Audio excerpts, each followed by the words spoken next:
The question has been asked lately is, what do I consume while doing a fast? Whether you're doing a regular intermittent fasting schedule, such as 20 hours of fasting and eating in a 4-hour window, or doing an extended fast, and what I mean by that is anything over 24 hours, anywhere up to 72 hours maybe, or if you can go longer, oh, God bless you. I have not gone longer than about 96 hours to be exact. I always think about what are the liquids that I can consume without breaking the fast. Stay tuned.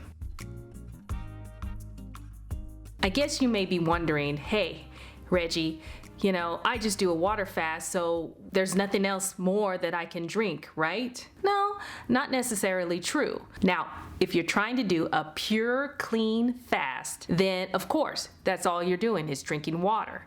But there's other types of waters, and there's things that you can add to the water that will help curb your appetite, will help get rid of the stomach pings, things that you were going to go through when you're detoxing and going through an extended fast. You don't have to torture yourself through a fast, especially if you're living the fasting lifestyle. And if you're going to do this on a regular basis, it shouldn't be so difficult for you to get adapted to this type of life. So let's go through some of the things that you can drink. First thing, if you're a coffee drinker, it is considered okay to drink coffee, just black coffee, no sweeteners, no cream, and you won't be breaking the fast. Number 2, you can have a non-caffeinated herbal tea or a black or green tea, which would have caffeine in it, with no sweeteners, of course, and no any kind of cream. Just remember, for these 2 items, you have caffeine in it, and so that can be addicting. Tea, for me,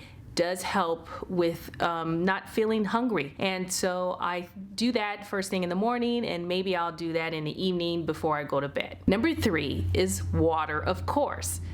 Filtered good or spring water, even if you're doing just pure good old water, is great. Number 4, sparkling mineral water. So mineral water has those electrolytes that I was talking about before in past videos, and I will leave a link below about those types of mineral waters and things that has sodium, magnesium, or calcium, very minimal, or potassium. These are the electrolytes that we look for to put in the water, and that leads me to number 5, and that's water with electrolytes. Himalayan salt, and or you can do both. Purely optional is to put in potassium powder with the Himalayan salt, depending on the amount of water you're drinking throughout the day. So if you're doing like a 2 liter of water, you might want to put in a half a teaspoon of the Himalayan salt, maybe a teaspoon, just all depending on what works for your body and the size that you are.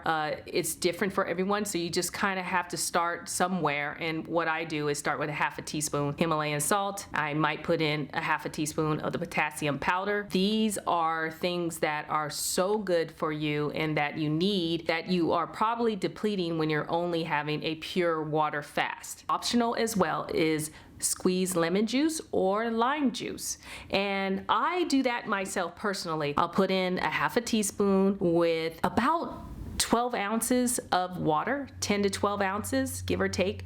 Squeeze in a full lemon, and that's my drink. So you always want to remember, lemon juice and lime juice is acidic, so you want to protect your teeth. I drink through a straw. But these are great things that will help with curbing that appetite and making it through the day and keeping your energy up because you're using those electrolytes. The other thing I would suggest is spices.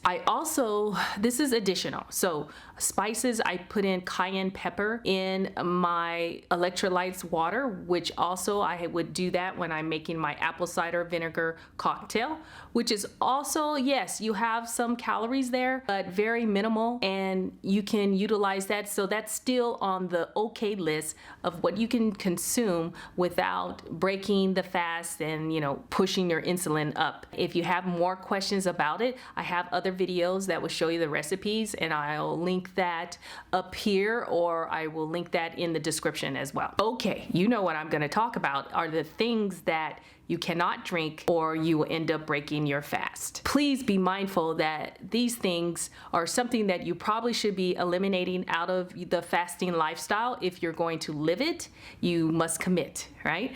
And so these are things that you would take out of your diet permanently, and which, it's up to you. But if you want to do these things in between and periodically, something within reason, that's okay.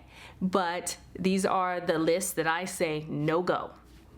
Don't do it. And that would be 1, sodas. Everyone knows that. A lot of chemicals in it, and I don't know what's in it, and I don't even know how to pronounce a lot of the things that are in the ingredients. So nevertheless, the calories are huge. So, like a can of soda could be like 120 calories. I mean, okay, so you're definitely not in your fast.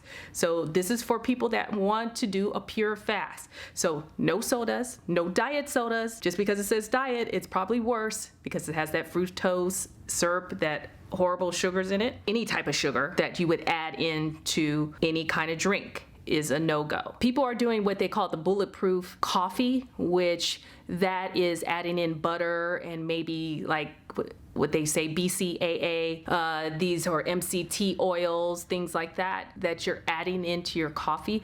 But remember, it's calories. So it's way over, 200-300 calories. So yes, you feel satiated throughout the day, but you're actually cheating. So it's not a clean fast. You can do it for a dirty fast. And I've done dirty fasts as well. And I also will put that link, and you can check that out, that video that I do talk about what is a dirty fast. Fruit juices, oh no, definitely not. I took fruit juices out a long time ago, maybe a couple of years ago, because it has so much sugar in it. So the calories are huge. So I would not do fruit juices. We all know alcohol as well. Alcohol, no good when consuming and trying to do a pure fast. I'm sure there's a lot of things that we can add on this no-go list. Stick to water, stick to mineral water, stick to any of those types of waters with a little bit of Himalayan salt and lemon juice, and you know what? You're in a pure fast. So I hope this helps with what you should do on these types of fasts, especially those that are beginning in doing fasting on a regular basis. And if you have any comments to leave, please do below and let me know if you are doing something in addition to what I've already spoke about in this video. And don't forget, caregiving begins with you.